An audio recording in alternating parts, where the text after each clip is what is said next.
no one knows what is happening.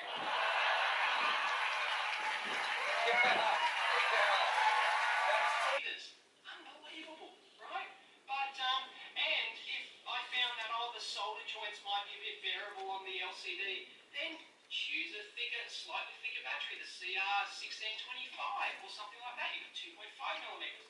Anyway, you need 3 boards. You need the base one, you need the back plate, which will just be a flat back plate. It'll also have the contact on it for the back battery, and the final board will be an inner board which sits in the middle basically. You just route everything out, and that acts as sort of like the central core, and you route out around all the components. As you can see, there's probably not going to be much room, but there'll be a big section here, just a little bit, so it'll be like completely routed out around all my components. So you do that last after you've perfected your design, and you know it's ready to go. Then you would design your inner PCB core, and then you just glue them all together. You use super glue, you use whatever, stick them all together, sandwich them, and you leave a couple of little slots on the outside to slide your batteries in, a slot on the side for your micro SD card to come in and out, and bingo, you've got a beautiful product without using a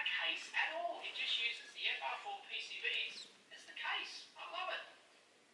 Here's a really good close-up of the main PCB, and as you can see, it's got the LCD mounting points here and here. These are actually mechanical ones. These are all the electrical mounting points, the micro SD card. This down here, this actual connector interface down here is the ICSP, the in-circuit serial programming system, and it's got a reset button up there. But as you can see, these are the 2 contacts for the 2 batteries, which wedge between it. Now, as you can see, the LCD is mounted basically sort of, you know, on the back. The pins are bent back. I'll actually show you this LCD when you get it. This is how you buy it. It's a standard DIP version LCD, so it's designed to just plug directly into a PCB, but there's nothing stopping you from bending those pins back on themselves and cutting them flush so that you utilize the full 2 millimeter. You utilize the 2 millimeter thickness of that LCD. So you might be able to get away with 2 millimeters if you trim each pin individually, or you might have to go to 2.5. As I mentioned, you just bend the pins back and use the display inverse like that, pretty much. So instead of just sticking it in dip-wise, because then it's all exposed and it's just it's awful. Stick it in and you just bend the pins back like that. Real easy. This LCD 128 by 32. It's actually get this. It's a Dog M graphic series from Electronic Assembly. There you go. That's the model number if you want to look it up and have a play with it. It's not a bad LCD at all. It's reasonably priced, and it's only 2 millimeters thick. I love it. And in case you're wondering what all these wires here are, I've mentioned this before. It was actually a silicon bug inside the PIC processor for the ICSP port. Didn't work. The bastards. Unbelievable.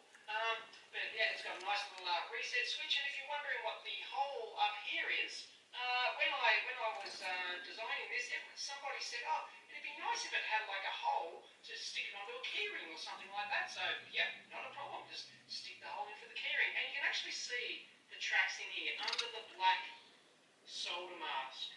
See, you can actually see the pattern under there, and I think that really looks quite funky. You have to sort of get it in a certain light. If you get it in a different light, it just looks all black and everything. But I think it's a really neat sort of high-tech look for that. And this is just this connector here is just temporary for in-circuit testing and in-circuit prototyping and debugging as well.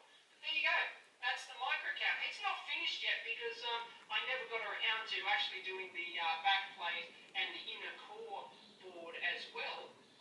It's a really neat little project, and it just goes to demonstrate how you can, using a few novel techniques and a bit of thought, actually design something this small. A lot of the major manufacturers would be struggling to actually, like a Casio or someone, would struggle to get something this thin in a credit card style thing. I can do it using off-the-shelf parts, easy. All it needs is a bit of thought, and if you adapt an LCD like that, bend its pins back, or you could connectors. You can get ones without the connector, those zebra strips to join boards top and bottom. And in case you're wondering how you get the power off the top board onto the bottom board, because you've only got the negative down here, the positive would be on the top board, for example. It would sort of, it would sit like that. So you've got to get power from this board down to this board. There's two ways to do that. I chose the simple solution, which is just to put a pad there which wires up to the top board. So you just have a loose wire and you wire it on, and then when you squeeze it together, the wire gets squeezed and